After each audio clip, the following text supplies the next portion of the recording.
Okay, thank you very much for coming today. This is again a big pleasure to see the room with new faces and different people from different backgrounds. I see students, I see academics, I see people from NGOs. I guess there are people that I don't know, maybe people from, is anyone from government agencies here? Any government agency? Okay, we have one. Okay, so we are very privileged today to have this roundtable on academia and academics and environmental sustainability on the palm oil industry. We have 5 very distinguished speakers with diverse backgrounds. So then this will truly be a very interesting discussion. And I just want to thank the organizer, or who's going to be the moderator tonight, but this has been the brains behind tonight's event, which is Dr. Rory Barfield from UTM. So then Rory will be moderating the roundtable. I will just pass the mic to him, and he will introduce the speakers and the format for tonight. Just a little announcement for next month. You know that mindset events happen every month, normally around the middle of the month, normally the third Wednesday of the month. So then in general, we'll have a very interesting event on the relationships between federal government and state government and how these interactions affect natural resources management, and particularly things like forest conservation and biodiversity conservation. So then you will get some, you get the details soon. We hope to have you here. And yes, please. Okay, thank you very much, Ahimsa. Thank you to my panelists, and thank you to the audience. Very warm welcome.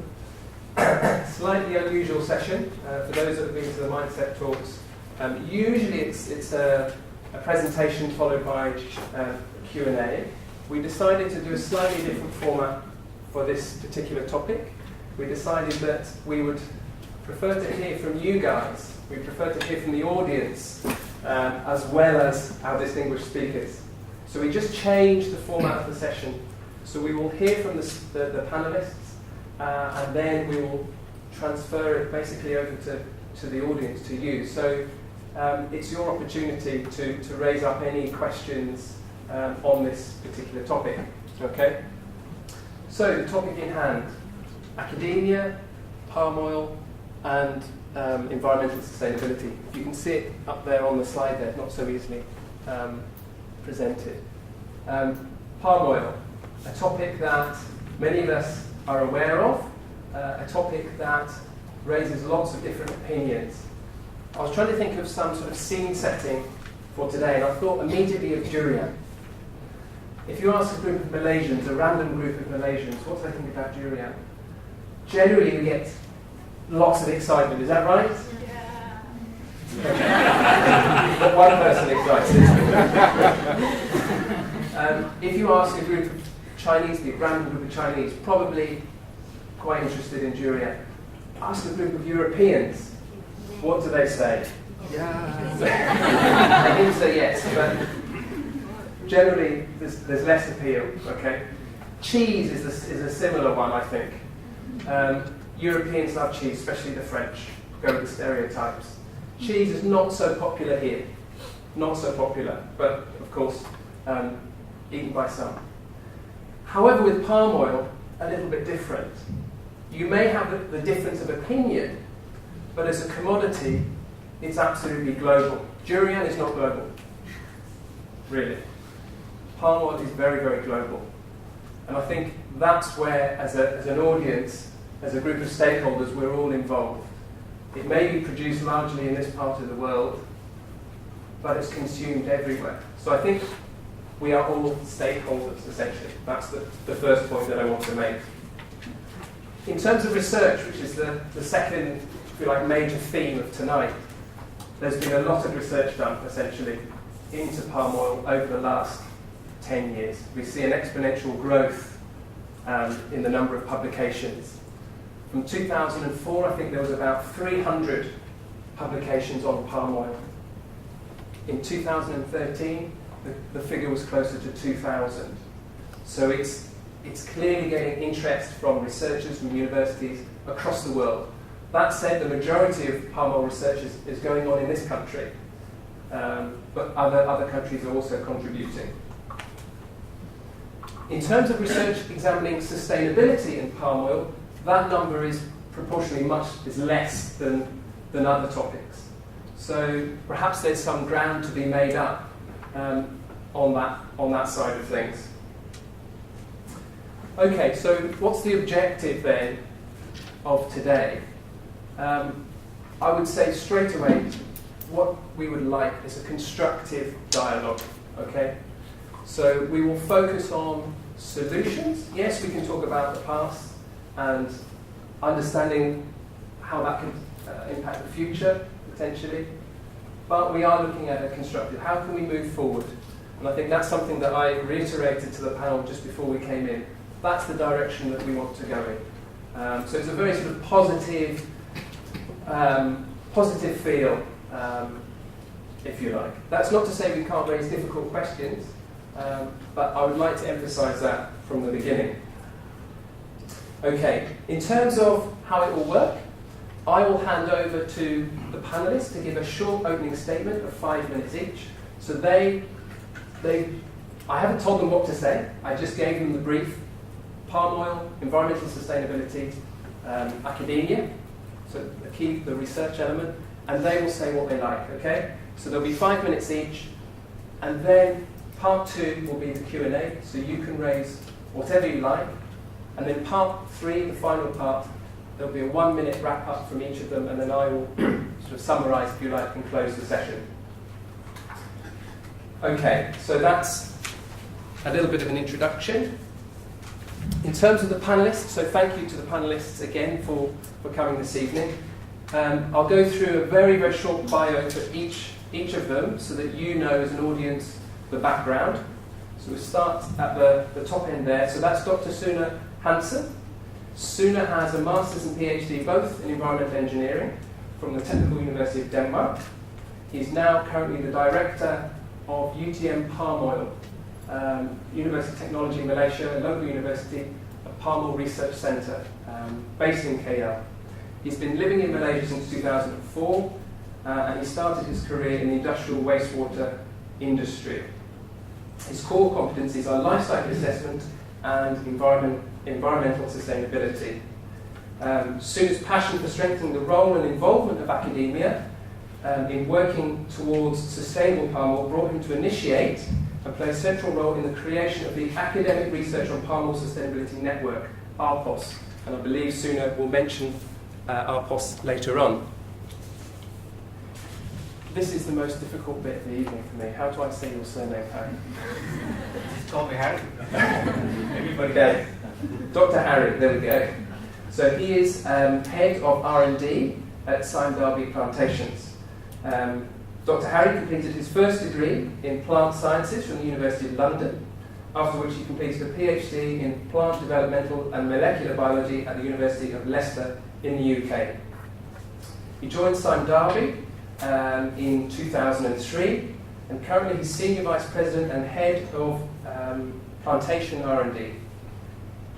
He's been a postdoctoral fellow at the University of California, as well as a lecturer at University Putra, Malaysia.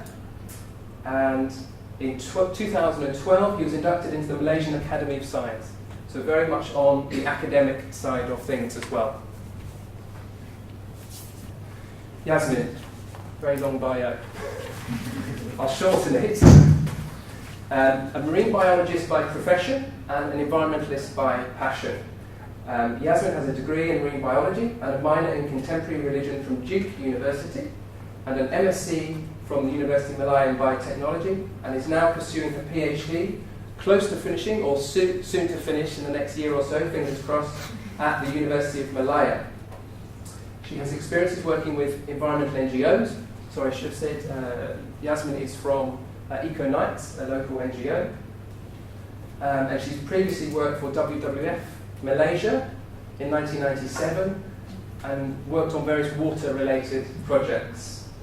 In 2005, she founded EcoNights, a not-for-profit environmental organisation which focuses on environmental education and awareness, community empowerment, development and environmental communication. Okay, Dr. Hawati Janor Is that correct? He's an associate professor in the Faculty of Economics and Management at the University Kebangsaan Malaysia, UKM, where she's been since 1994. Correct? That's correct, okay. Before joining UKM, she was head of the Internal Audit Unit at the Palm Oil Research Institute Malaysia, PORIM, currently now MPOB. In 2014, she took leave to do a tactical program with the Credit Counselling and Debt Management Agency.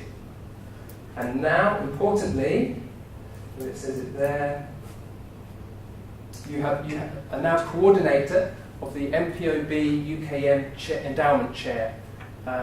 So managing the research that UKM does as funded by MPOB. So indirectly, we have a link here to MPOB. Is that correct? More or less. Finally, Sana Kumaran, yes, from the Roundtable for Sustainable Palm Oil. So Sanath began his career working with palm oil plantations in the 90s, and then moved to WWF Malaysia and Wetlands International. Prior to joining RSPO in this year, January 2015, he was a freelance consultant conducting HCV assessments in the Southeast Asian region. Sanath has a degree in agricultural science and a PhD in forest hydrometeorology. Sounds complicated. Now heads impacts divisions with the objective of understanding, communicating, and improving the impacts of RSPO. Okay, so we'll leave that there.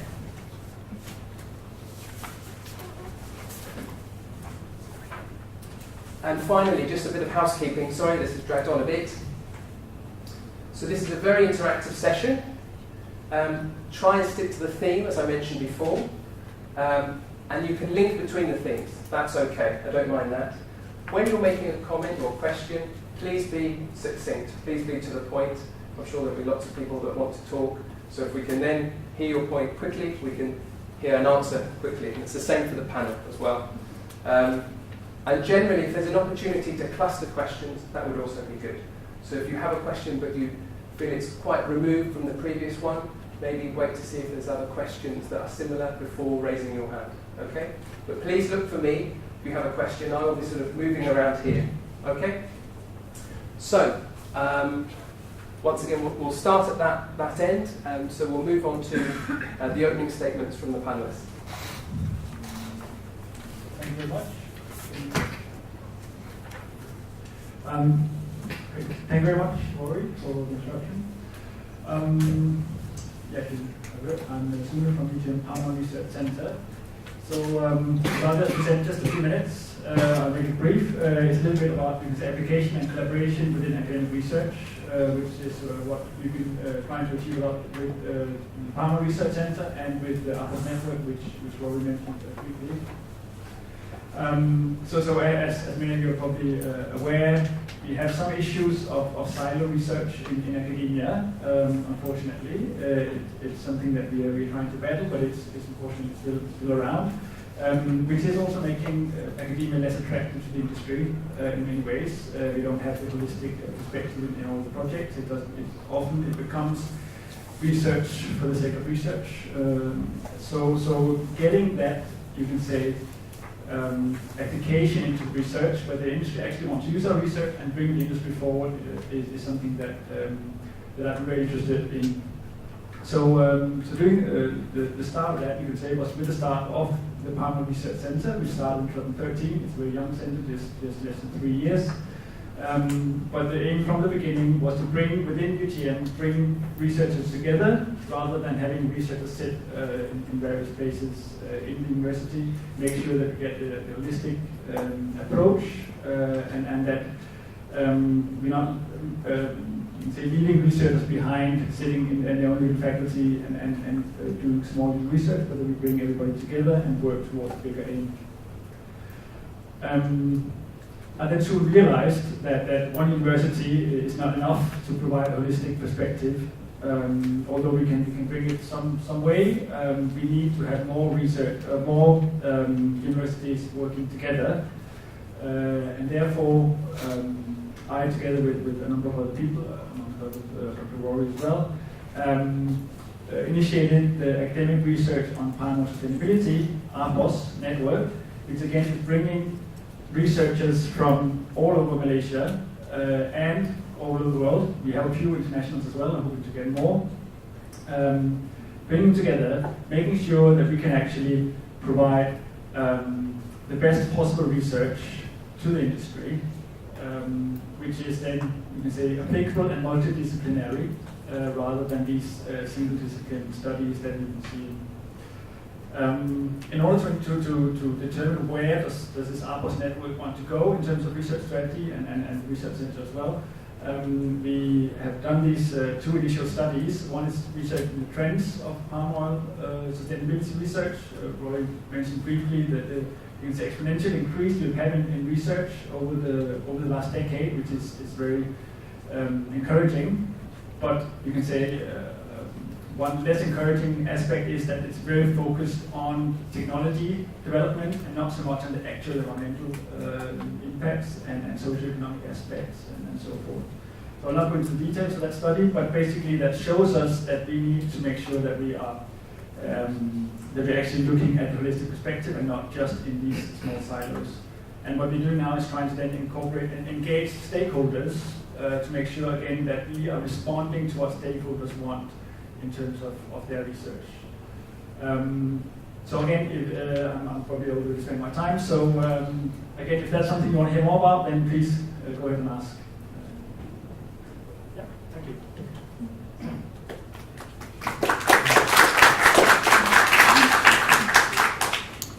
Harry? Thank you, Rory, for a very kind introduction.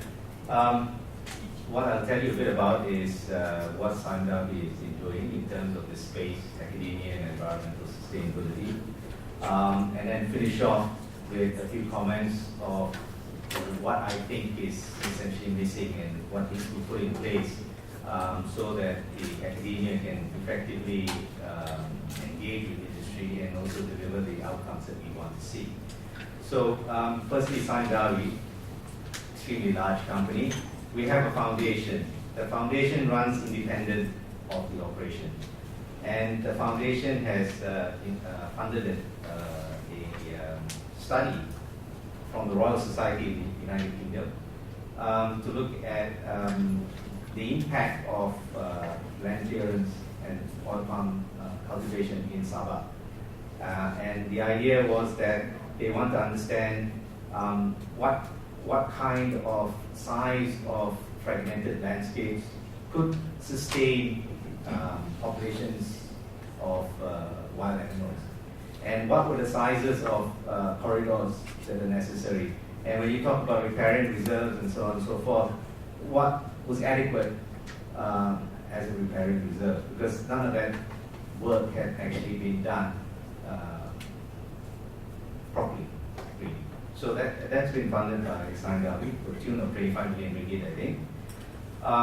All that work is published independent of us. Even if you don't like the outcomes, you can go say. Roundtable Foundation also funds a chair in climate change in UKM.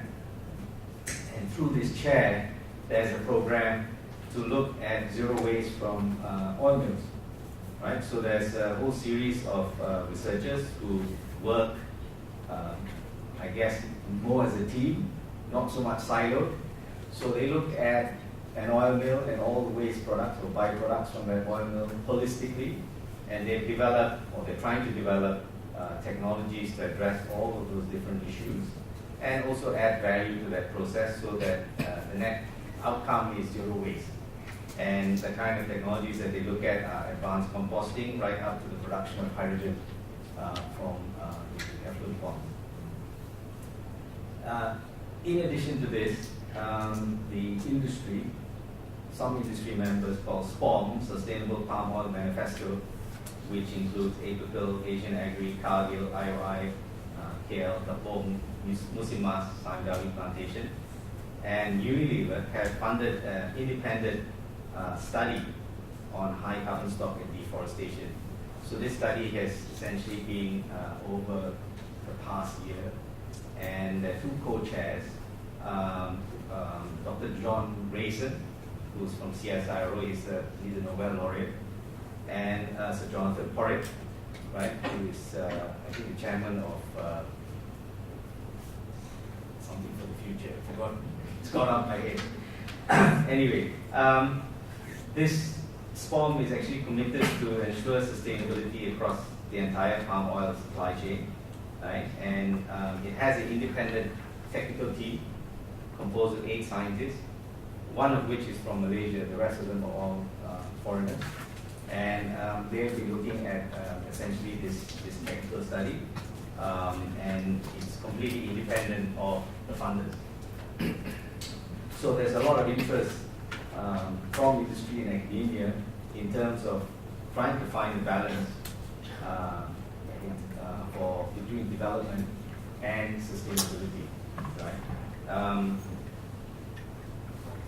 A bit about R&D programs.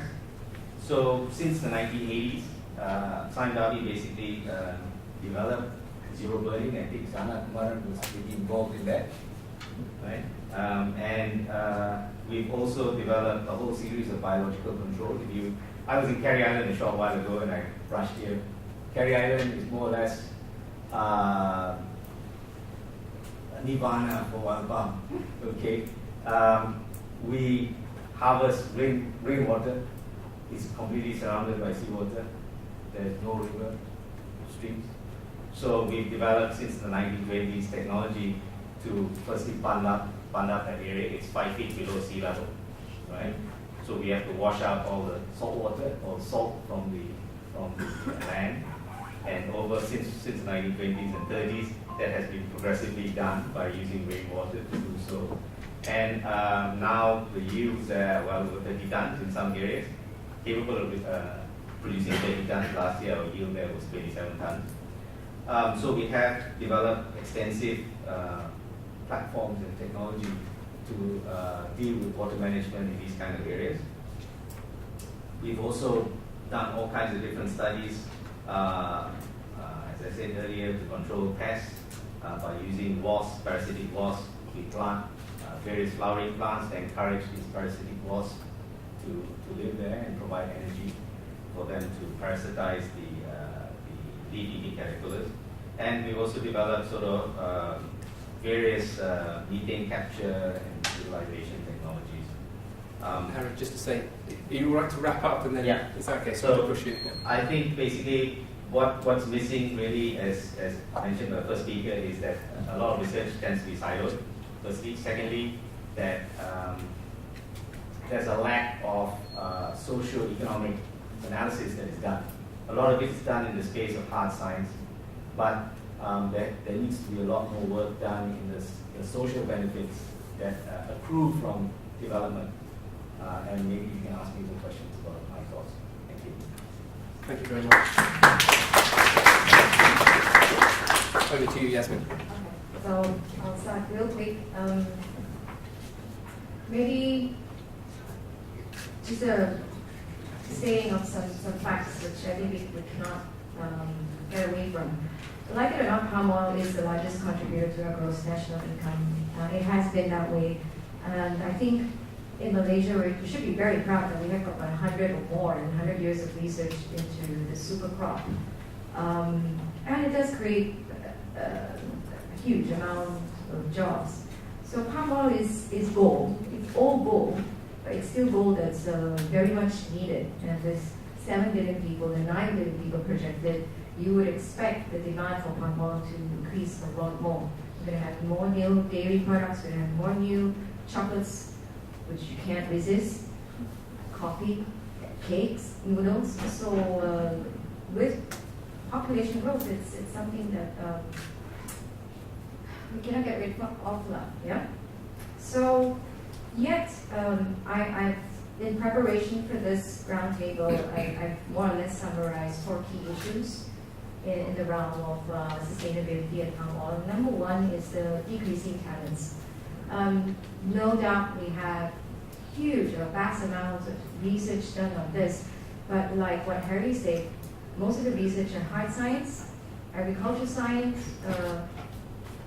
there's a lot of areas within the research, social science, even anthropology, or like what Helena is doing as well, her work on palm oil really does give a whole new perspective to what the industry is all about. I'll come back to talents in a bit, but one thing is definitely not just in the academia, I believe within the ministries as well, there's also lack of talent in these areas. On top of that, industry officers, they rotate all the time.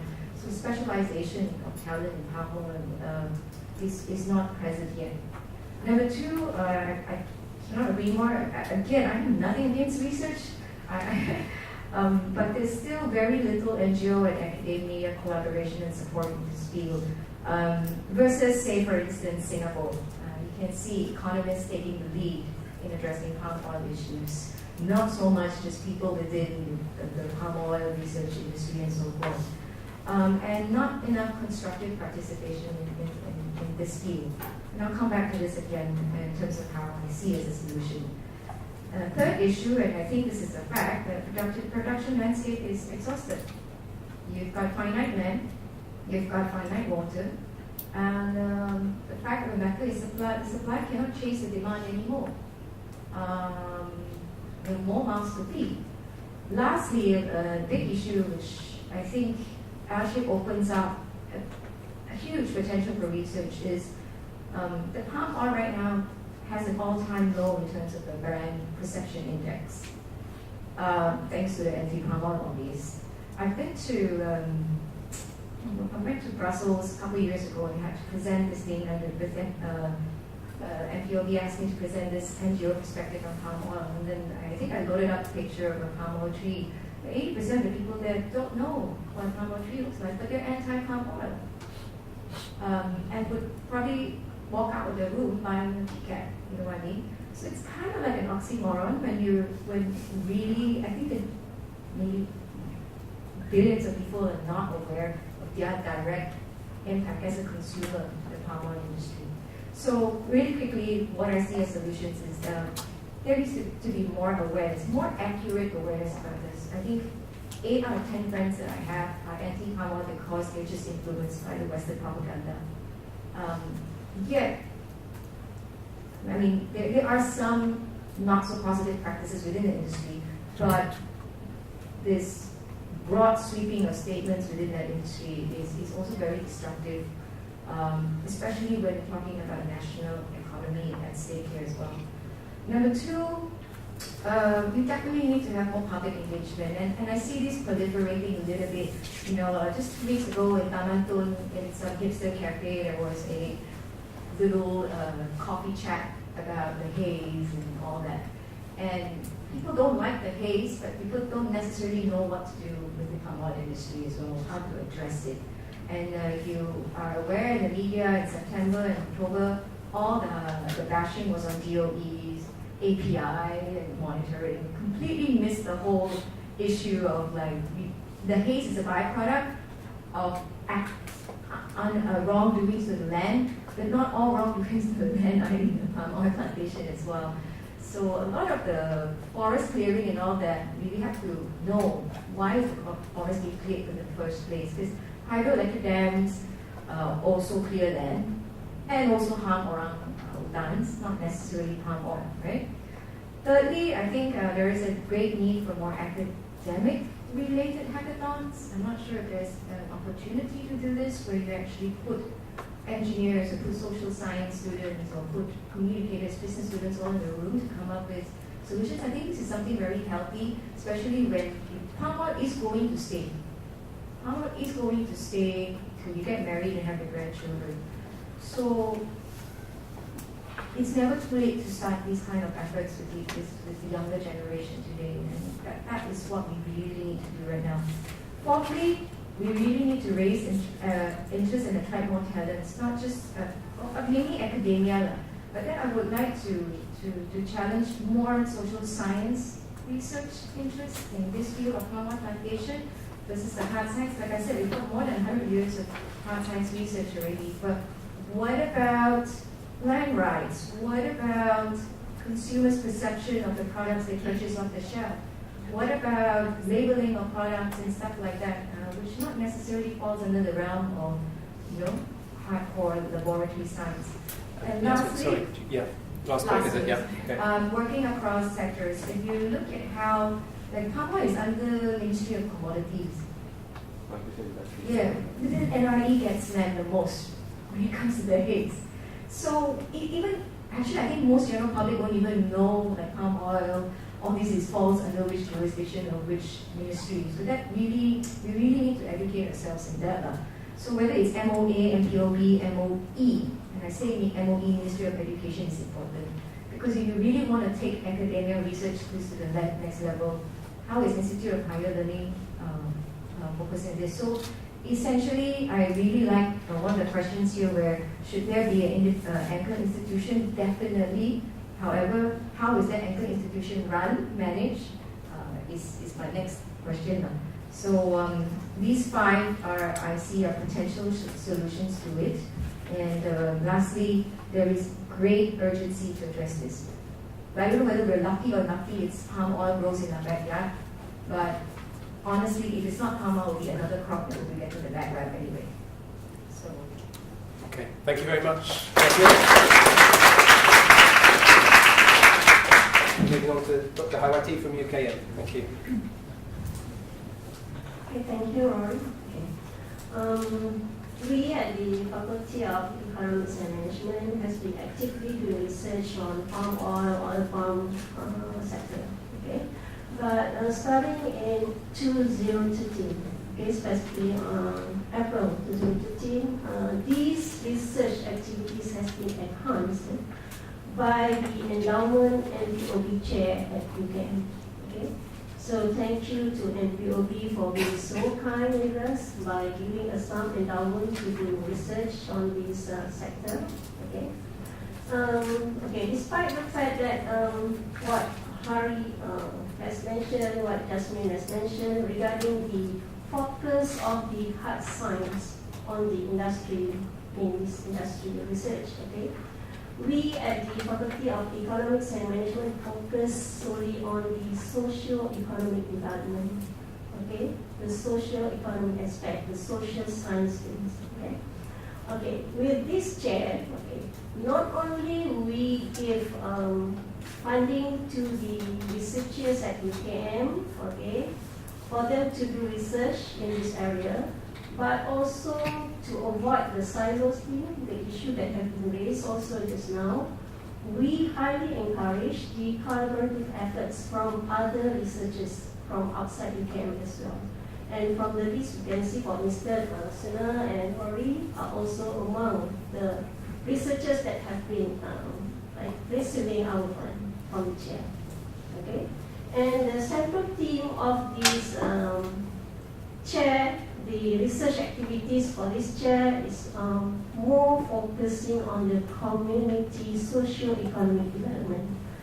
And in running these research activities, we have identified 4 main clusters, okay, which focusing on the main central theme just now. Okay, so namely we have the first one as the aspect of policy, legal, and regulations. And the second one, we have the income and business potentials. For this aspect, income and business potential, researchers are highly encouraged to do research on the productivity from the smallholders, the settlers, the community that involved in the industry. Okay? And the third one is the environmental sustainability. Okay. With regards to the sustainability, we link the third area, the third cluster, and the second cluster. Not only we confine our research on the environmental sustainability, but we also focus on the economic sustainability, the socio-economic sustainability. Okay, and lastly, we have the fourth cluster, which is the community development itself. Okay. So I think I need to stop there. Okay. I will get it. Okay. Thank you very much, Dr. Hawati. Last but not least, again, Sana. Good evening. My name is Sana. I work with the RSPO Secretariat. Just can I have a show of hands? How many people have actually heard of RSPO or know what is RSPO? Oh, okay. That's about 50%, I would say. Maybe before we actually dive into the topic, I'll just give a quick intro. RSPO was established in 2004, so we are about 10, 11 years now. And we are actually an international certification scheme. If you think of ISO, it is like the ISO for oil palm. Yeah. So in a very simple way. Yeah. So it is actually a membership-based organization, and we have 7 different membership categories, ranging from growers, processor traders, consumer good manufacturers, environmental NGOs, social NGOs, and also banking sectors, retailers also included. Government, not included. So, and most of our decision is through multi-stakeholder participation. We actually make decisions through plenty of working groups on a consensus basis. Yeah. So, all our procedures, our standards are developed through consensus building. Yeah. So, if you come to the table, if you have a sustained objection, then you go back to the drawing board and start all over again. Right? We have a standard now that defines the sustainable palm oil production. It was actually created in 2005, and then it was revised again in 2013. So the version that we have now is 2013. It has 8 principles, 43 criteria, and 138 indicators. So we believe this document, our Bible, it actually defines all aspects of sustainability on palm oil. We are governed by a board of governors. We as a secretariat, we actually support our members and implement decisions taken by the board. The board is actually very committed to not just the big boys like Sangabi, which we have here.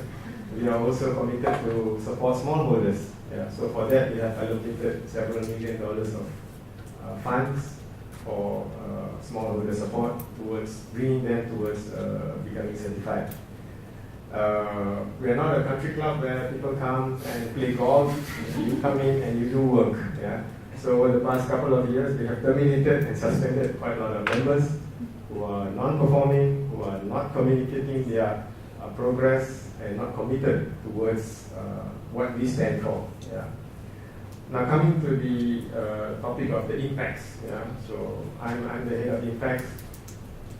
Globally, we have actually certified close to 3.2 million hectares of oil palm plantations in the past 10 years. We have more than 2,500 members in 78 countries. Yeah. And right now the volume of certified sustainable palm oil stands at 12 million tons. So that's approximately 20% of the global palm oil. Our vision is to actually make sustainable palm oil the norm. So we are 20% down, we've got another 80 more percent to go. So eventually, we will get there, slowly, but steadily.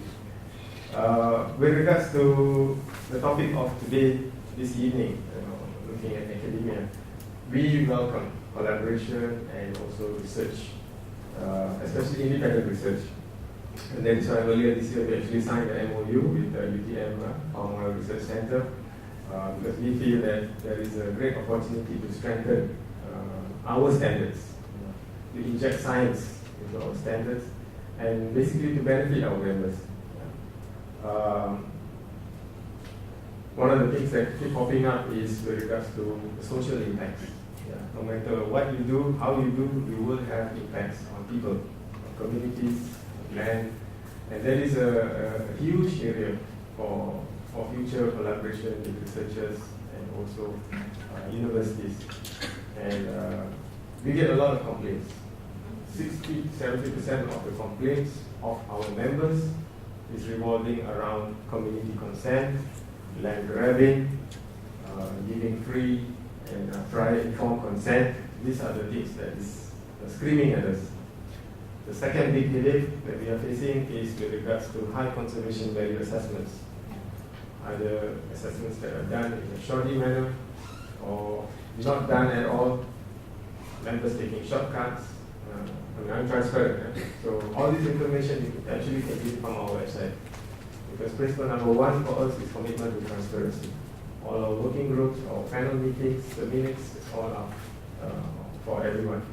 So we have a lot of blind spots. That is why we have a lot of complaints, grievances, conflicts. So and therefore we welcome research. in these areas. We have also collaborated with a consortium of researchers under the Sensor program. You may or may not have heard of it. It's actually affiliated to the Royal Society, which Harry mentioned just now.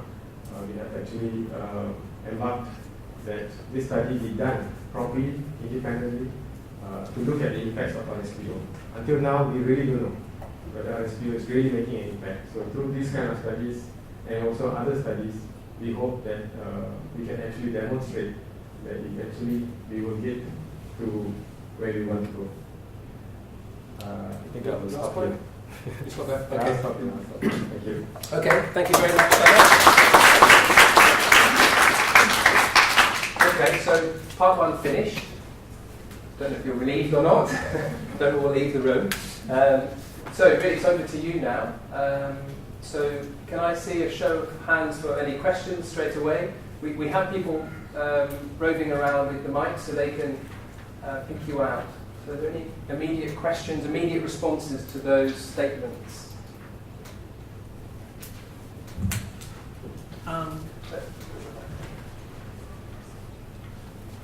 Maybe if we can just say your name and where you're from. Okay. My name is Vivek Dubel. I'm from the School of Psychology at University of Nottingham, Malaysia campus. And I have a question regarding the RSPO certification. It wasn't made very clear. Does sustainability include just things such as making operations carbon neutral or maximizing yield without fertilizer use or pesticides? Or does sustainability also go on to company practices or company commitments to not expand operations into wildlife areas? Okay. Do you want to take a few questions and then? Are there any other questions? Yeah, okay, on certification issues. Oh, yeah. Hi, my name is Ling. I work with the Management and Ecology of Malaysian Elephants project. This question is for Dr. Sana. I was wondering how much of RSPO produced are sold within Malaysia and how much is exported out to other countries? Okay. And one last question. I hope so. The mic. You guys are going to be running around quite a lot. Yeah, thank you very much. I'm Ahimsa from Nottingham. So my question is also to Dr. Sana. I'm not talking without much. I just read briefly, but not in much detail. I think something was approved in the recent meeting of RSPO to have a kind of ecosystem restoration program. I mean, some kind of funding available to restore degraded areas within plantations. And I think this is one of the key things where I can see, at least from my area of expertise, potential collaboration between academia and the oil palm industry. I can imagine that in the next decades, we will want to convert oil palm back into something that looks like a rainforest. Okay, so not all the oil palm is placed in a location where it can produce oil palm. So then we will have to kind of fix those bad decisions from the past. So then, do we know how to do that? And can we use these kind of programs to bring back as much ecosystem, as much biodiversity and ecosystem function as possible in those locations? That's the question. Over to you, Sana. I'm on the hot seat now. Right. Allow me to maybe explain a little bit. RSPO as an organization, we have actually the standard. I invite you to download the standard. It's accessible, compared to other standards which may or may not be accessible. There are two standards. One is with regards to the principles and criteria for the plantation management itself, okay? And the other is with regards to supply chain. Yeah? So from the plantation, from the mill, refinery, retailers, all the way to the end users. The standard actually defines a few things. In a broad way, I can just tell you. One is with regards to compliance of national laws and regulation. The other is with regards to good agricultural practices. Another one is with regards to community welfare and workers' safety. Another one is with regards to identification of biodiversity values. Okay, and that's where the high conservation values needs to be identified. Another one is with regards to new planting procedures, where actually this is a pre-certification exercise which companies have to do, which means that before they actually launch into clearing their land for conversion to on farm, they have to do a high conservation value assessment, social impact assessment, environmental impact assessment. And then, of course, there is a very strong commitment with regards to continuous improvement. Yeah? So how do you measure continuous improvement is by actually submitting your annual communication of progress. And that is a requirement for membership. All members will have to submit annually to us. And in there, we actually have a time-bound plan. Okay, so if a company comes on board this year, they have to declare. It has to be challenging. It has to be very specific. By say 2018 or 2020, we will be 100% certified. Yeah. So in that sense, it's not just one subsidiary or one part of the entire group of the company that is certified, but we're actually telling that the entire group must be certified by a certain time frame. Yeah. So that's if I have answered your question in some way. Yeah. The other thing is with regards to palm oil being sold in Malaysia, sustainable palm oil. UNMC is actually one of the biggest members of RSPO. Actually, that question should go to Harry, but I will attempt to explain a little bit. We track the production of sustainable palm oil from the mill. Yeah? So because the point of certification is the mill. So at that point, we are able to actually assess what is the volume that is produced. And of course, there is a supply chain certification also. Some companies which are vertically integrated, they have plantations, they have mills, they have refineries, and all the way down. You can actually track that. But some companies, no, they don't have that. So in terms of the amount of palm oil that is actually produced, both Malaysia and Indonesia, we account for about 85% of the global palm oil, not certified palm oil, just palm oil. Yeah? And the remainder 15% is spread out in Equatorial Africa and Latin America. Much of the certified palm oil is actually produced by a small group of big companies, let's say a conglomerate, yeah, like Sangabi, Wilma, IOI, and a number of other companies. Much of this actually ends up in the shop floors. It's not labeled as certified. That's the sad part of it. Yeah. So you don't know where is this oil going into. And currently, the big buyers, I would say the vacuum cleaners who are sucking all this oil, China, India, Indonesia. More than 80% goes to these three nations, and then the remainder to EU and other parts of the world. So for us, I think it's important to form alliance with national governments. We have just established an office in Beijing, in China, this year, and also an office in Mumbai to actually look at the downstream users, the traders. Last question? Last question, yeah. With regards to biodiversity, ecosystem functions, and restoration, RSPO actually have just established a special, what should I say, special projects division. So any what shall I say, research or requests with regards to carrying out ecosystem and biodiversity functional research can be actually submitted to us. We cannot guarantee that the funds will be allocated, but it is a priority for us because as a sustainable palm oil organization, we don't encourage clear culling every single square inch of your area and plant it up. We would like to see steep areas being maintained. We would like to see riparian areas. We would like to see some basic cash crops for communities maintained. So we would like to see a mosaic, okay? A hodgepodge of many things within your landscape of plantation. Yeah. So I think that's all. Okay, thank you very much. Quick follow-up.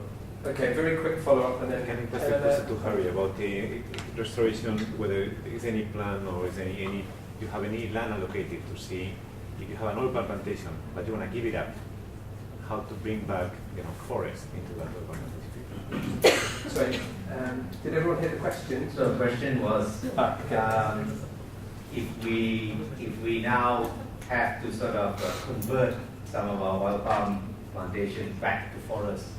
Do we have any of that happening, and do we have any procedures that we put in place?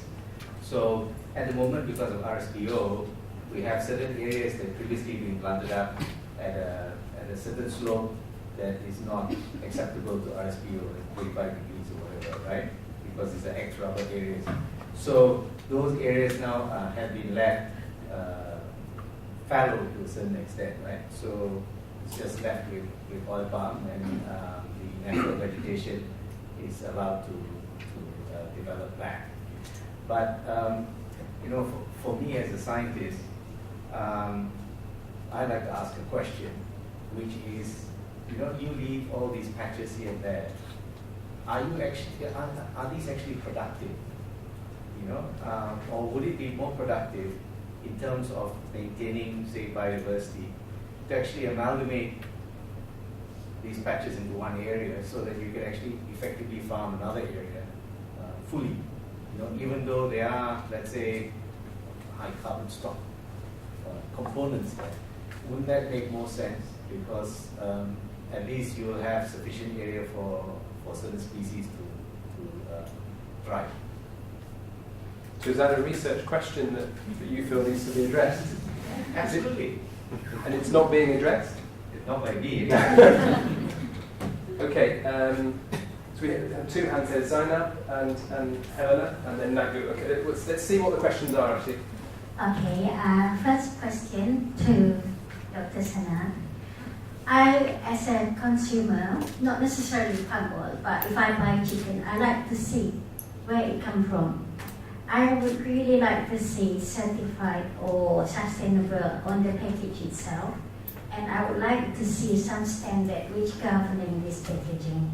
Also, that also addressed Ms. Yasmin's predicament about people that are anti or anti-palm oil. If they know where they come from, they're perhaps a bit more comfortable. If they don't buy, they will tolerate. And also, to I met a friend actually which lives in Kelantan. Her father is a smallholder. She said, "Oh, my father harvests banana, 15,000 ringgit a month, because he plant this crop in between the palm oil while waiting for the palm oil crop to come. The banana, you just chop it off, and then the next one grow. Every month, collect 15,000. I thought that's wonderful. It's a full usage of land, but I think you compromise perhaps on the replenishing or on water table perhaps. But I don't know.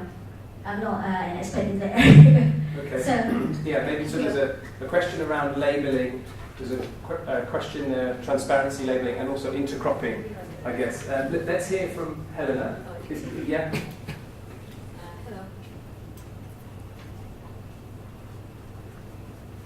Hello, my name is Helena Barti. I'm from UNMC. I have a question to, I guess, both Dr. Sana and Dr. Harry. What I found was interesting was the mention repeatedly of independent research that Sandabi and also RSP was interested in looking into independent research and sponsoring or funding independent research. What I want to ask in terms of that is, like Dr. Harry mentioned, even if you don't like the results, you cannot do anything and you have to allow it to be published. I wonder then, how closely do you follow up with this research? If there is a result that goes contrary to your practices, can you share with us some examples of maybe taking into account and your practice having changed because of this research? So that we can see that it's going to affect research and the industry. And the second question related to that also is, when we talk about independent research, I guess what comes to mind is there such thing as non-independent research then? Do you also sponsor non-independent research? And is that only in-house, or is there also some academia doing that kind of thing? Those are my two questions. Okay. Patrick, do you want to add on to that? Is it linked? Yeah. It's just very linked. I think I've just killed my sorry, my name is Patrick O'Reilly, and I work for Across the Future, and I'm also part of the University of Nottingham. And just on that point, I know that Science Derby and RSPO are very involved in engaging research, and exactly that point. would, for example, it make sense for you to consider something like the access and benefit sharing model, where the money that you spend on research is channeled through an independent academic body that actually is set up independently and makes the decisions about the research and how it's published afterwards? Would that be a good model for the palm oil industry if it wants to sort of demonstrate the credibility of the research it's supporting? Okay.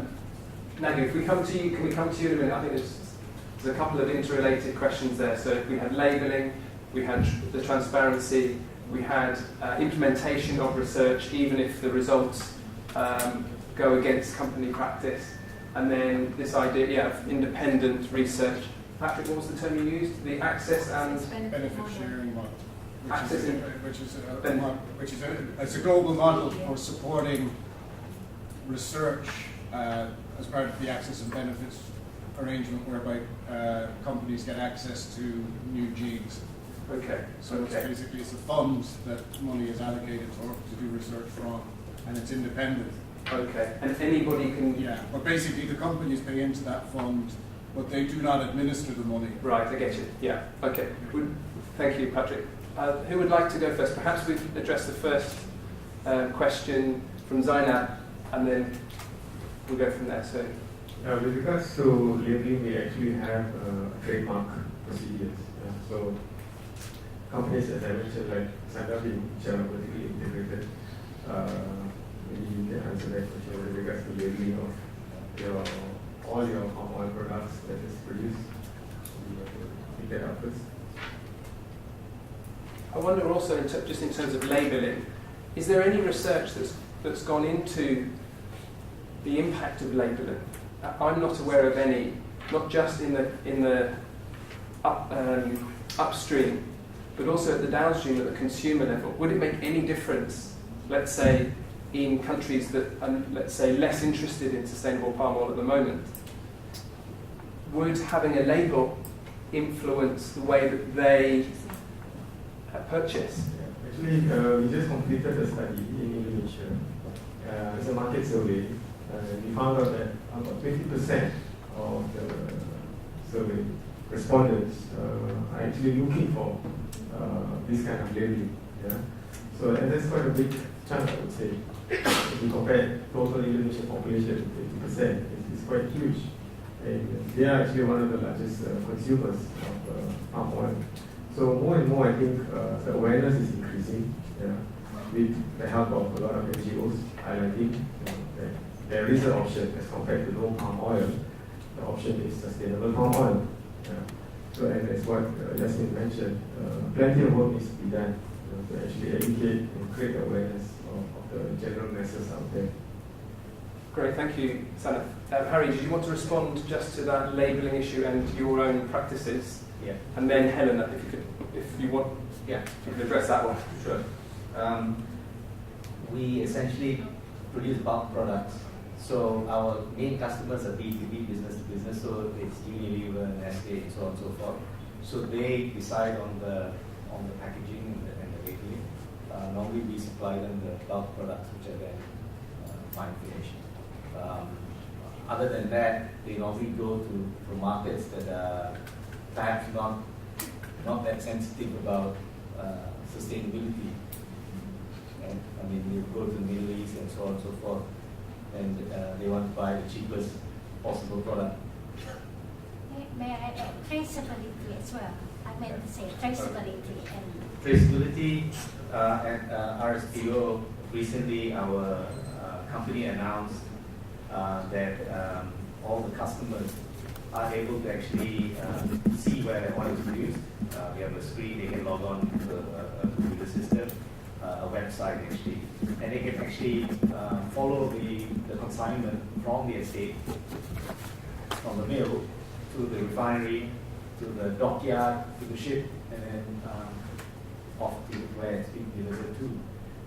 And so all of this is basically transparently done for our customers, so they can actually follow all the shipments. And I think almost 80% of all our oil is traceable.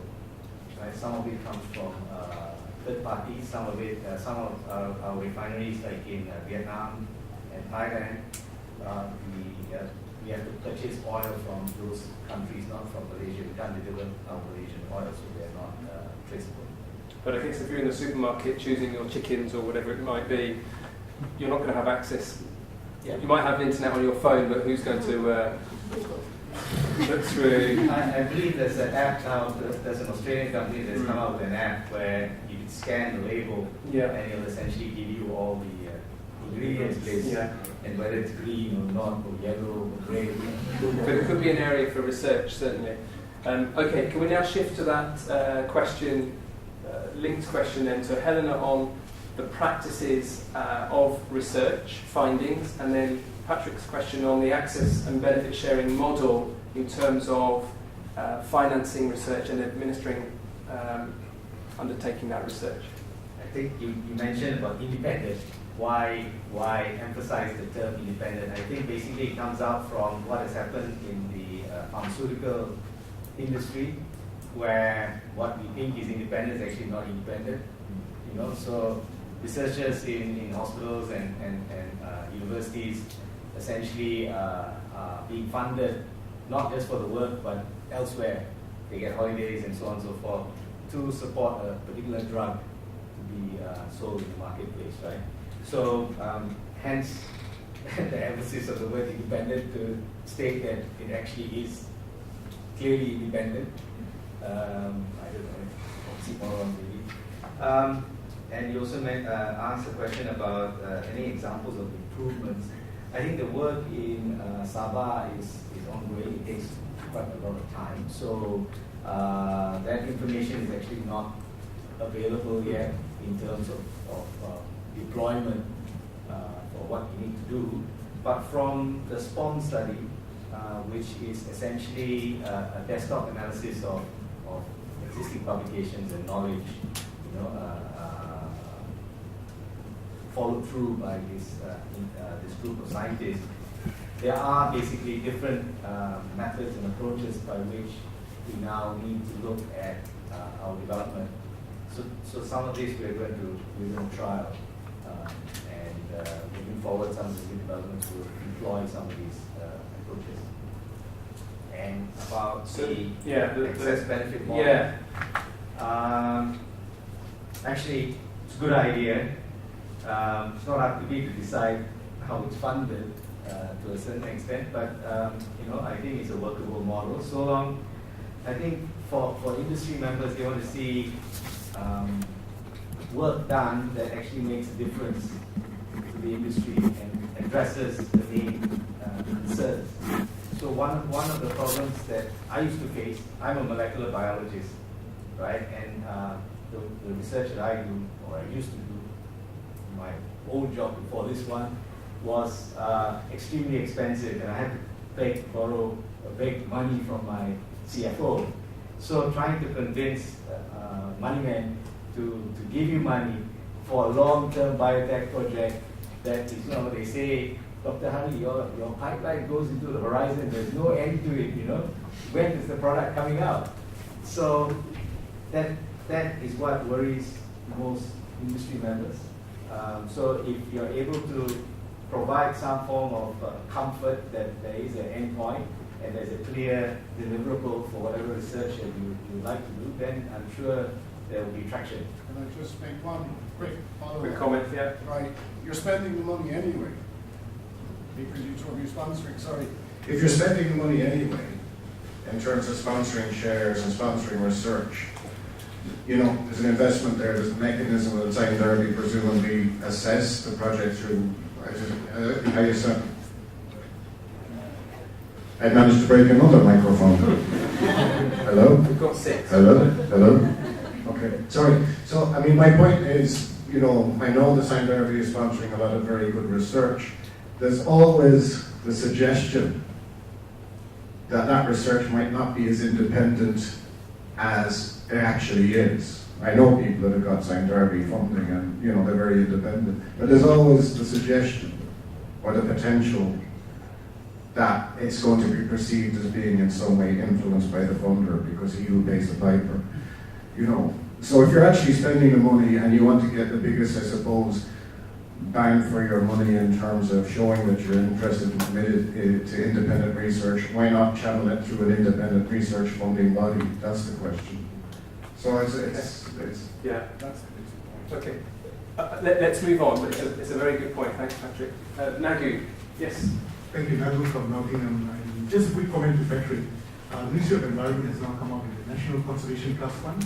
It's just unveiled, and maybe plantations might want to think to put in some money there. It's a fund that's managed by NRE, and it gives up to 300,000 a year, I think.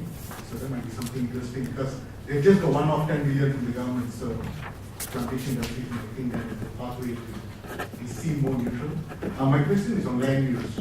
I think in 2009, when Prime Minister Najib went for the climate conference, we made two important statements. They said we're going to reduce carbon intensity by about 40%. And the other thing he made, which was very interesting to many of us, was we're going to maintain 50% of our land under forest cover. I mean, I read the text many times, and he really says forests alone. And when I read the commodity policy and I look at plans in the Bonian side of Malaysia, where the Sarawak plans 1 million hectare and complete land development, I wonder whether the industry and also the NGOs are driving any policy space kind of discussion to cap the development of palm oil, at least in Peninsular Malaysia. Because while we made that pledge in Copenhagen during the climate summit, the chairman of NPOC came up with commentary in NST to say that Malaysia only needs 37% of forest area.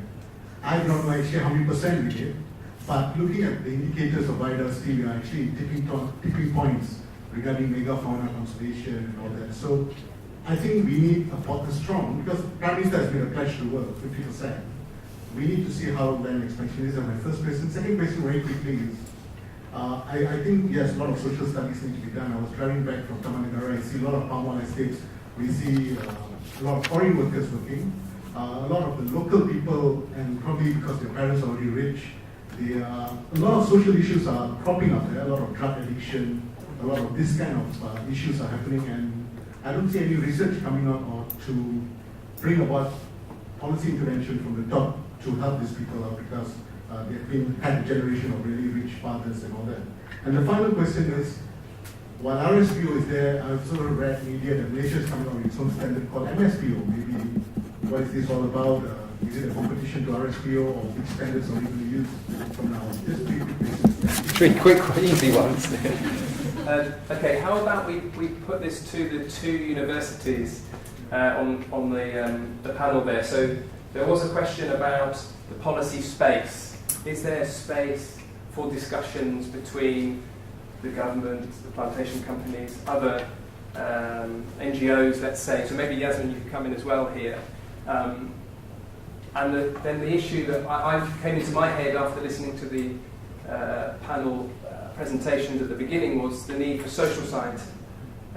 Despite the fact that Dr. Haiwati mentioned that there's some work going on there. So could I throw that maybe to Suna, first of all, in terms of the policy space and the social science questions? Yeah, it seems a lot. There's still, you can say, a gap between. You can say we need to have a strong interlink between academia, government, industry, which doesn't really seem to be there.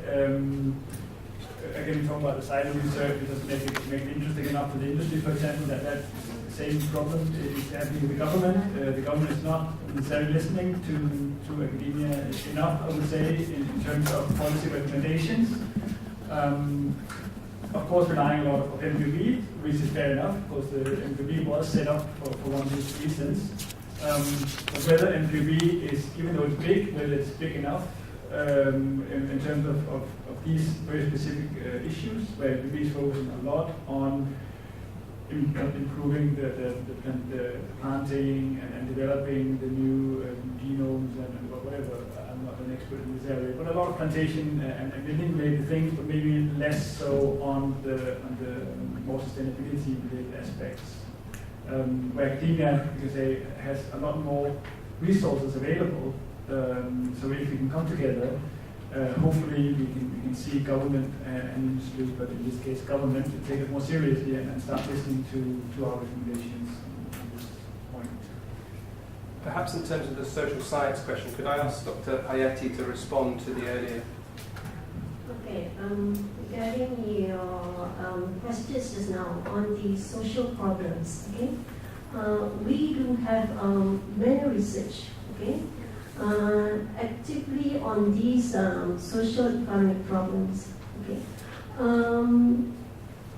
Despite the fact that the research on these socio-economic aspects have been done, but we have seen that these social problems, the research on these social problems are still under research.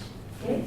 From the proposal that we have received from the researchers, majority of the research proposals are in terms of the area of the income and business potentials, whereby they are going to focus on the community, the smallholder itself, on how to create awareness on the entrepreneurial skills, the potential of the business, okay?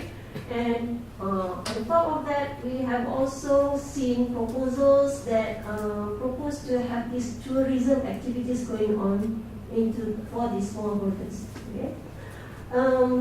If we go back to the issue that you mentioned just now on the anti-palm oil issues, I have seen 2 or 3 research, okay, that have focused on this issue, and one of it is in terms of looking into the media, the stories, the articles that have been shown on the media, word to word they are using, okay, the kind of words they are using to highlight the issues on the palm oil or oil palm, okay. To that extent of the depth of the study they are looking at, okay. And that is on the anti-palm oil. We also have wide areas, okay, of research that also look into the issue raised by Jasmine just now, the promoting the marketing aspects of palm oil palm industries, okay, whereby for the marketing sectors, okay, we concentrate on the 4 P's, okay, the supply chain, the places, and on the shelf of the shop, the mall, okay, at what level, at what shelf are they displaying that product, okay, to that extent. And not only that, okay, we have also focused more on the social issues in terms of the first generation, second generation of the settlers. Whereby we want to educate the second generation, the younger one, okay, the possibility of them do or focus their career in that palm oil or oil palm sectors, okay, and what are the factors influencing or distracting them from going into that sector. Okay. Could I just sort of follow up on the previous question then? Yeah. I think what you've raised is really interesting. There are clearly lots of different socioeconomic studies. You said some are ongoing, it takes a long time to get the results out. In terms of the proportion though of socioeconomic, it's clearly much, much smaller compared to the other areas. Yeah. And perhaps even some of these research projects are not getting published into the wider environment. I mean, all of the other panelists said, where's the socioeconomic research? Would you say that there's a problem in getting those kinds of studies out into, let's say, international, well-respected journals? Would you say, and is that perhaps a problem of local universities here to get that information out into the public that will then influence the likes of Simon Darby and RSPO? Okay, in terms of the research that we have done, okay, after we have done our research, then the next step will be publishing those research findings, okay. As for now, we have at NPOB a journal, but that one is considered not an academic journal, that is more on the industry journal. And for the research universities, our KPI is not so much on this industry journal, we are more on the academic journal. The priority is that. I feel that that would be part of the reason why the publication gets problems. Okay, right. In terms of high impact journals, okay, the publishing of these palm oil or oil palm research, okay, maybe the journal out there are quite limited in terms of this, okay. And for the researcher, for the academic researcher to get published into these high impact journals, the process is not that short. It's going to take quite a long time because that would depend on which journals you are submitting your research into, okay? And sometimes it takes more than 1 year, okay? And we at the university are looking into this matter, Okay, thank you in very order much. to improve the process of publishing. Yasmin, do you have any points that you want to raise on? There's been a few things. If you can be very, very succinct, because there's a couple of questions here. Remember, I thought forest cover increased to 60% already. The figures changes by The figures changes every year. Some years we're greener, some years we're not so green. Depends on the satellite. Cloud cover. It's green from the top, it looks green, all green. I just wanted to highlight that, from my observation here, it seemed like we're not lacking in research, maybe in some industries, but what we're seriously lacking is, and we're not lacking in publishing all this research as well, but what we're seriously lacking is, what is that mode of communication to the people that are the consumers? And that's worrying because, I know friends who are trying to do something in the palm oil industry, maybe lawyer friends, for instance, and you can't, it's not like you can ask any Tom, Dick, and Harry to pick up the journal and understand it and know what to do with it. So maybe that's the role of an NGO, I don't know. But then NGO also need to feed all this information from these journals. So it really looked like there's a missing link on more effective communication of these studies. If every year there's a conference and we all attended, and as best as possible, researchers are able to communicate in layman terms what's been done and so forth, and relate to a person's consumption behavior and so forth, then that maybe might be a game-changing experience to transfer the power of advocating or being anti-palm oil to the public. I think, like it or not, it's a very consumer-driven commodity. So who is taking lead in this? I'm really curious to know. And also, with academia and grassroots organization, I feel that there's a disconnection there. Not just that, even with MSPO. A few months ago, a lady called Joanna was in MSPO called me up, and she was asking me all these questions on, I think she was looking at perception on MSPO. And we went through all our members within Mango, all 26 members, and then all of a sudden came up and said, we were never really consulted when MSPO was brought up. And when it was already formulated and implemented, we were also not consulted. So why ask us about our perception of MSPO when really we don't even know A to Z about MSPO?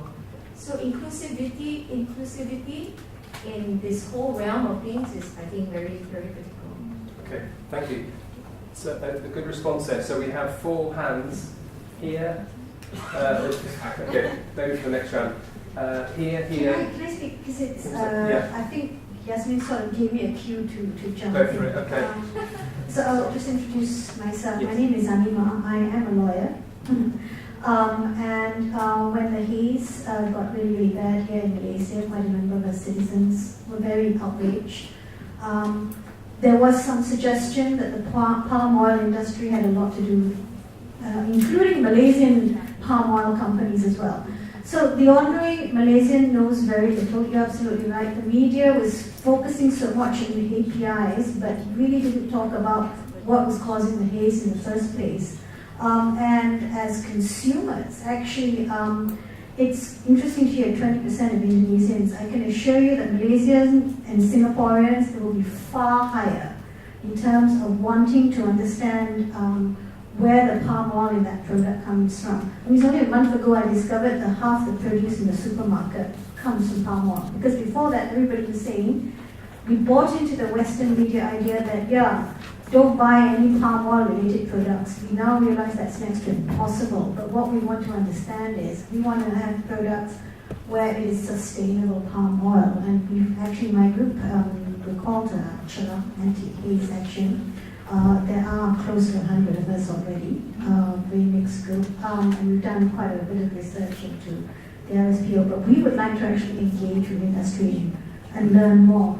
But my question actually relates to Indonesia, because I haven't heard Indonesia mentioned hardly at all, right? For Malaysians, maybe we're not as concerned with really what's happening on our home turf, but what's going on in Malaysia, in Indonesia is affecting us really badly. We know it's quite murky in terms of concession areas and where all the burning is coming from and non-concession areas. My question is this.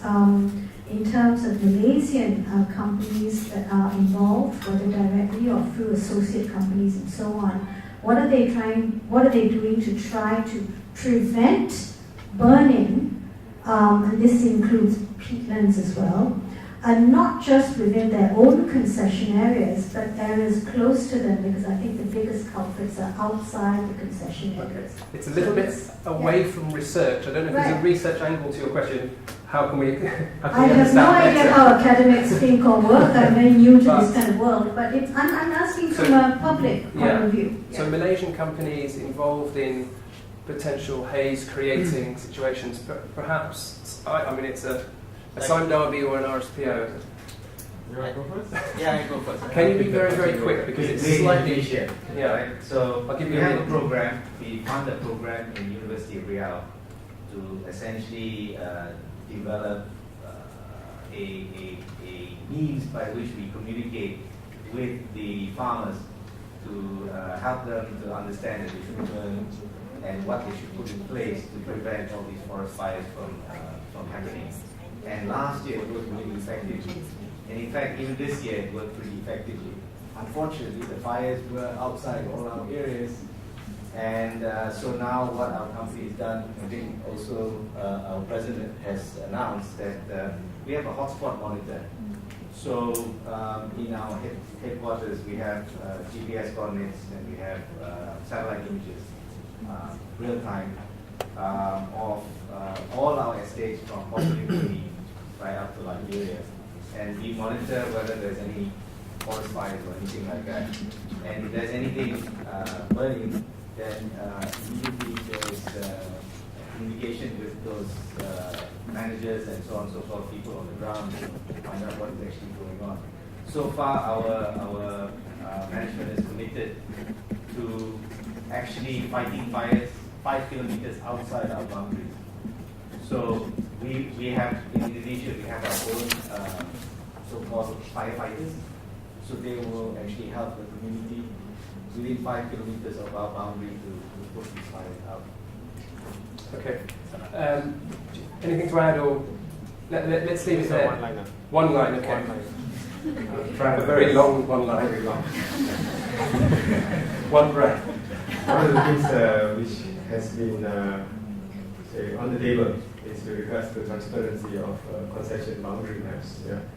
So since 2013, we have actually pushed our members through the General Assembly to actually publish their maps. So at least we know who are burning and who are not burning. Okay, and then we can safeguard our members. Yeah. So that's one thing. We noticed that this year the number of attacks on RSPO certified companies drastically reduced because of that commitment to transparency. Great. How one about line. giving incentive not to burn? I know the money got to come from somewhere, but for developed country, we already exploited our resources. In fact, sometimes we go somewhere else and take it back.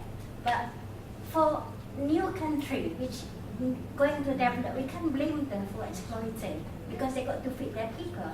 But I think perhaps there should be a means of giving them incentive to do it in a better way because they're poor, perhaps. That's why they burn it, because that's the cheapest way.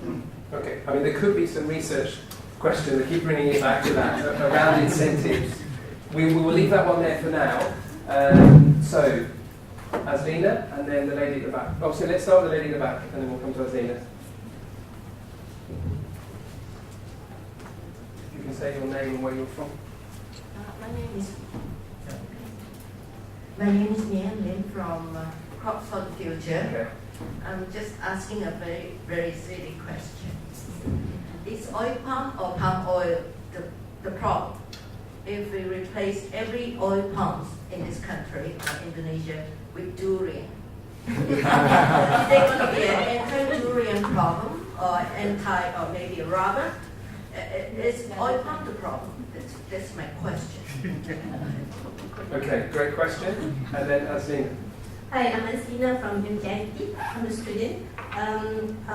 Taking from Dr. Hansen's statement that government do not often use academia findings in their policy making. My question is for Yasmin. Do you think you can play the role of making sure that they interact more and they listen to each other rather than, government think that academia is too academic, they cannot apply to the real life policy? Yeah, that's my question.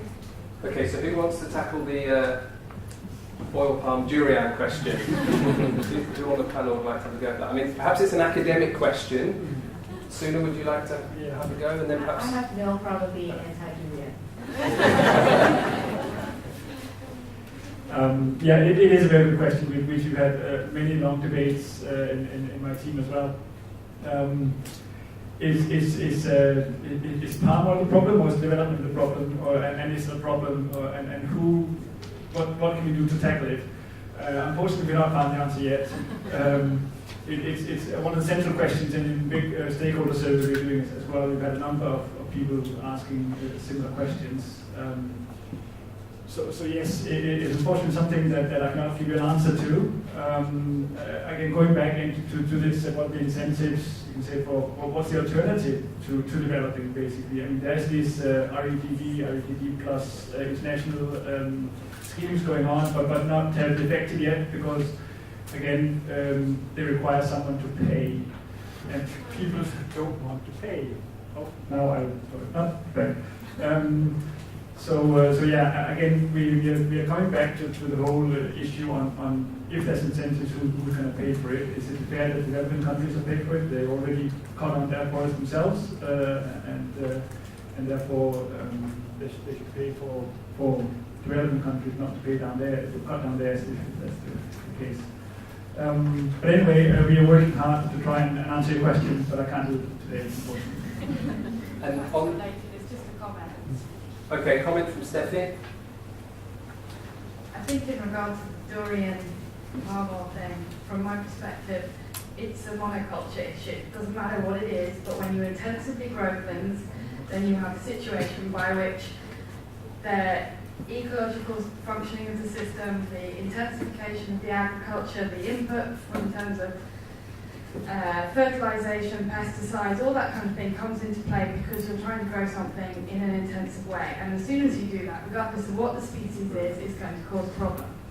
So, I like durian, but everything in moderation. Can we moderate our intake of palm oil? Yeah. Stop having children. Stop having children. No, but interesting, I actually think that's a really important thing, is that I have one issue when it comes to the sustainability argument in terms of the certification, is that there is always a risk that the minute you kind of put a little green tick on something, you kind of mean that people don't need to kind of think about moderating their intake of something. They don't need to take responsibility for the decisions they make anymore. And they've got a situation by which they can say, you know what, this is sustainable oil palm, so I can have as much as I like. But the fact is that even under RSPO, there are massive, massive problems with the oil palm industry. And I know that you're improving the situation with the standards within the certification, but the fact is, you can still grow oil palm or peat, which is completely unsustainable under any circumstances.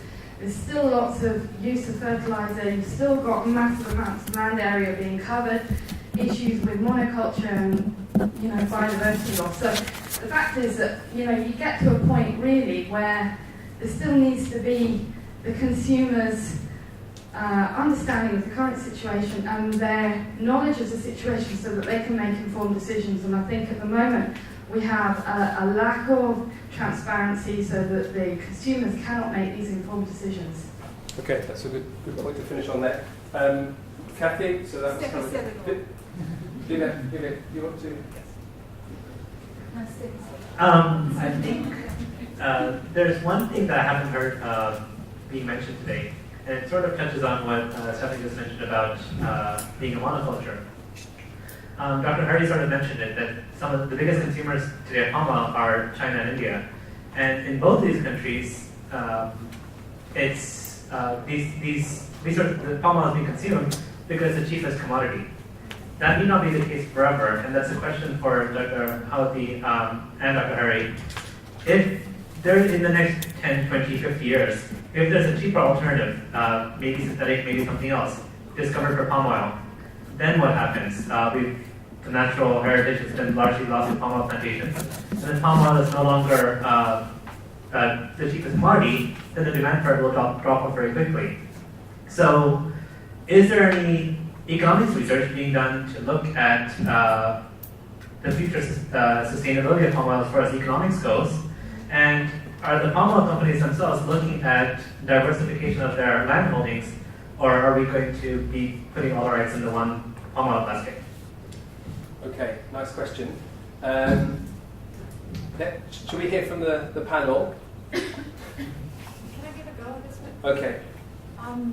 I remember talking to the CEO of Ferrero Rocher once, and he was like, if anyone can come up to me and show me an alternative to palm oil, we are willing to try. The fact of the matter is, with the consistency of the oil and with how it is in its stable state and all that, up to today, there has been no other alternative. So I think I suspect even the industry is trying to find an alternative. I mean, other oils are just too expensive, rapeseed, olive oil, and so forth. And Ferrero Rocher will not taste like Ferrero Rocher if it's not using palm oil. You know, we might use olive oil. So that alternative, probably, I don't know, is there any research done in that area? It'll be good to see. But then, again, are we killing off an industry as well, you know? Well, in the 1800s, lamp oil made from well blubber was quite prominent, but that's obviously changed. So even though palm oil might be the most cheapest or most economic alternative now, that may not be the case in the next 20 years. And I think as a psychologist, I'm very interested in looking at the future, not just the present. Yeah. That's interesting. Any comments? Quick comments? Two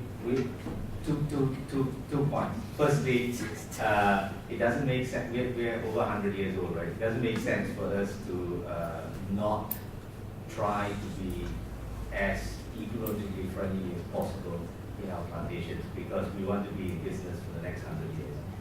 Secondly, I absolutely agree with you. Disruptive technology is there every day. We see companies come and go. They're Fortune 500, and then after that they disappear, like Rank, Xerox, Kodak, the whole series of different companies, right? We're very aware of it, and it's my job in research to actually look at all of this, and we have active programs to look at it. Okay. Okay, regarding your question on if, okay, what happened if there's on the alternative?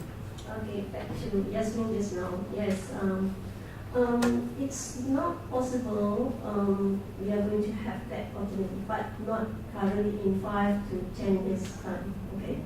Currently we are heavily doing research in relation or in tandem with what the EPP, the Economic Transformation Program. Okay. Our focus is more into helping the people, the citizen, to have this high income status, okay, by 2020. So we're talking about the range of research in not that long term in the future. So the benefits for the palm oil and oil palm is the central thing of the focus right now. And with the healthy conscience of the people, of the consumers, we are heavily into that. Okay, thank you. I think we're going to have to just take one more question, and then we will have the wrap up from the panelists. What I'll ask is a very, very quick point, basically 1 point each, because we've gone over by nearly 15 minutes already. I just have one question to raise, and that is the focus of the research so far, generally, the academic research community has tended to be in this part of the world. And yet I feel personally the problems that will come up in the next X years or so will be in those frontier areas for palm oil. So West Africa, central parts of Africa. Will we start seeing haze events over there as we've experienced here? Latin America is coming up as well in terms of the production of palm oil.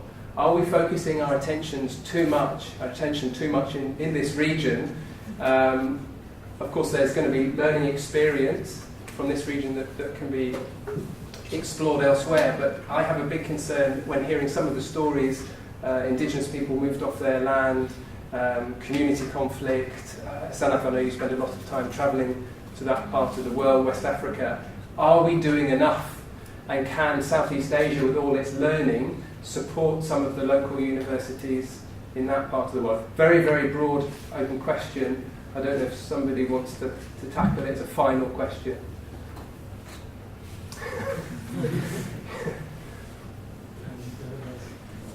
Yes, you're absolutely right. Lots of problems waiting to happen, and therefore, when there are problems, there's a lot of work to do.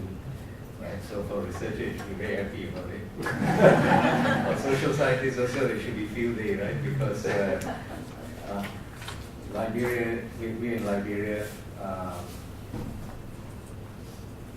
lots of issues to be dealt with in terms of dealing with the communities. They're all war-torn countries, right? So one cannot talk to them like this. You cannot have a discourse with them. You know, it's a different form of communication, and it makes it extremely difficult. There are new diseases, potential diseases, all kinds of issues that crop up. So lots of things to look out for. Yeah. Okay.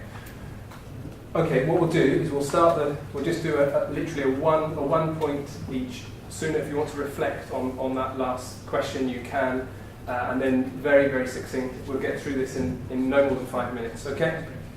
Okay, very quickly then. Okay, so again, how do we reach, for example, the Africans or the South Americans, and how do we make sure that we get the research in that direction? Again, coming back to this APOS network, as I mentioned, making sure that they have started a platform, basically by working together with researchers from this area where we have quite a big chunk of research going on. That's one issue, to create that network, that access for them to learn from our experiences. Of course, the problem is can be funding. Again, we're relying a lot on national funding. If they're war-torn countries, it's going to be difficult for them to find the funding. But that's, again, another issue. But my closing remarks, again, are this whole collaboration and the interlinkages between academia and the industry and government as well, to make sure that we can move forward together, all tackling the problem together, so that the approximately 1,000 researchers in Malaysia alone doing palm oil-related research can actually bring that research into something applicable, so we can help the industry moving forward. What we all want is sustainability and sustainable industry. Okay, thank you. Suna? Dr. Harry, yeah. I think a lot of points raised. One key issue is the lack of connection,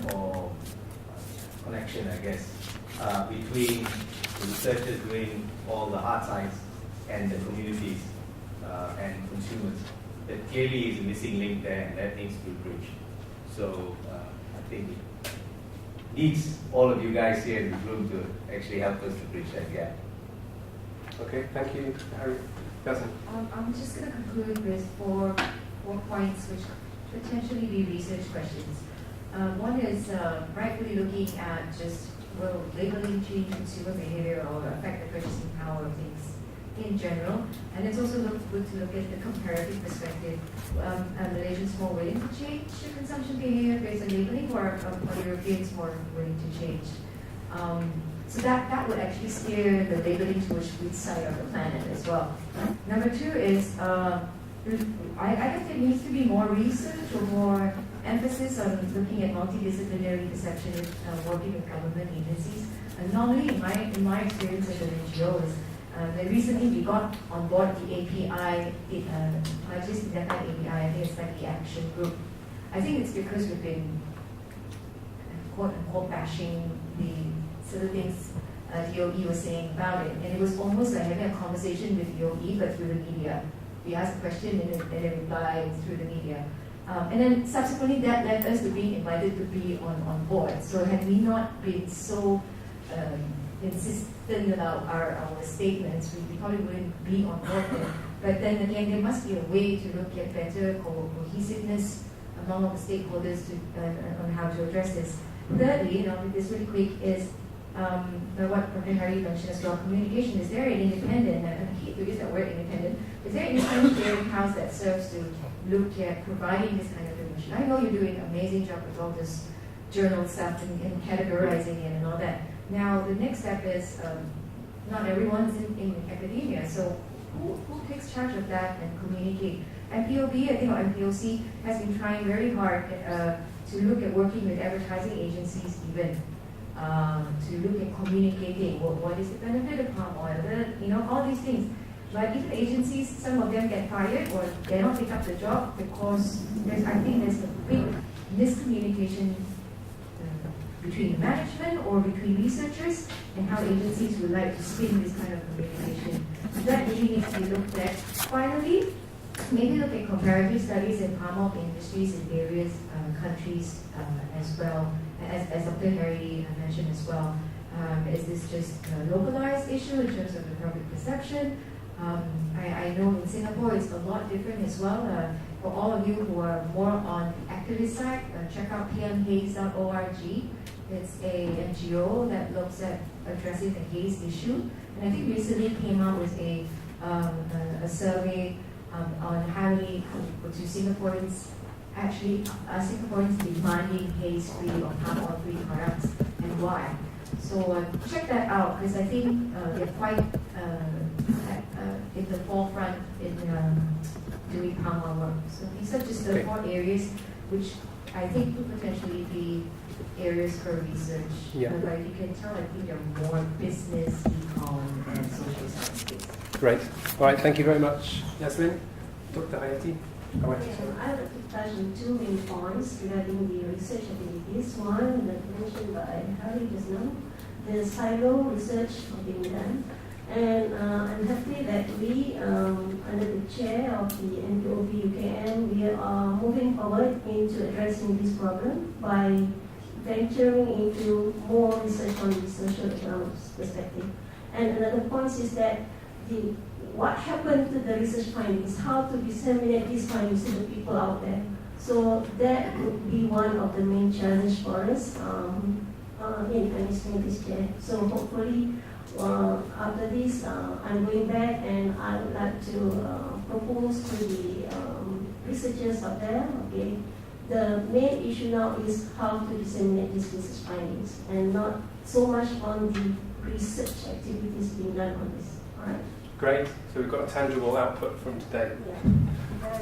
Thank you. Sana. Okay. At the national level, I think many countries come together for trade agreements. Yeah. And I'm still a bit puzzled why the research community cannot come together for research and development in terms of collaboration rather than doing research in silos and KPIs being met and their own pet projects being created. So I think we have to break that barrier at the national level. I also did some research with regards to R&D expenditure over GDP in Malaysia. It's only about 1.1%. Okay. It's a very tiny fraction of R&D money being spent in Malaysia.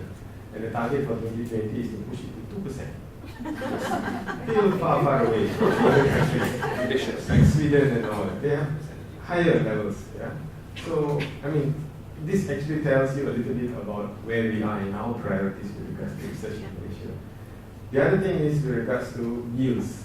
We only have that much area. For unit area, that much. I have noticed, because I used to live, work, sleep in the plantation for many years. Yeah. The yields have plateaued in the past 30, 40, 50 years. Yeah. We are going into the third cycle of oil palm now in Malaysia. That is another area which I'm still puzzled. How come the yields have plateaued? There is actually proof that the yields can be pushed to a higher level. I can guarantee you that if oil palm can grow in America or in Europe, right now, it will be fully automated. Yes. Not dependent on cheap foreign labor, like what we are depending now. Okay?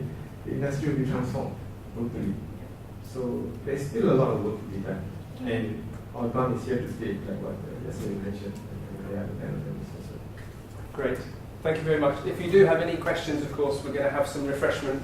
There's refreshment later on in the next room. So I know there's a burning question, but we must hold back. So I would like to, first of all, say thank you very much to the 5 panellists. A round of applause.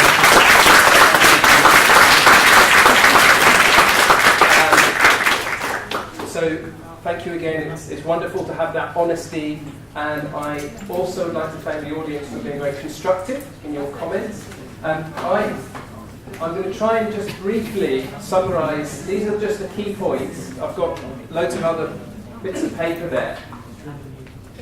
The key things that emerged really for me, and this is just in my opinion, palm oil is not going anywhere. Okay, there doesn't seem to be an alternative, a credible alternative. That very passionate statement about was it Nutella or Ferrero Rocher? I'm a bit surprised about Ferrero Rocher. Not my favourite, but there doesn't seem to be that alternative. So it is worth then focusing on this topic. And I like the idea of the talent, raising up the talent and specialism within this area. Okay, it's the leading vegetable oil crop in the world, 35% by weight of all vegetable oil. So a third of all of the vegetable oil in the world is produced by weight is palm oil. So having a priority, I think, is really, really key there. Socioeconomic came up time and time again. So I think that could be a priority within the priority of palm oil. That's not to say that the other topics are not important as well, but it did come up and it did emerge out of our discussions. Patrick's point and the point raised about independent research, I felt still some tensions there about how we get to that point. I wasn't entirely convinced by, not by the response, but by the situation that we have. I think there could be more work looked at in terms of the models of funding, who administers it and who ultimately delivers it. Research institutes, I think there's a real problem with how universities communicate their work, if they communicate at all. I get the impression that there's a lot of work that goes on that perhaps goes into reports or local journals that doesn't get out there.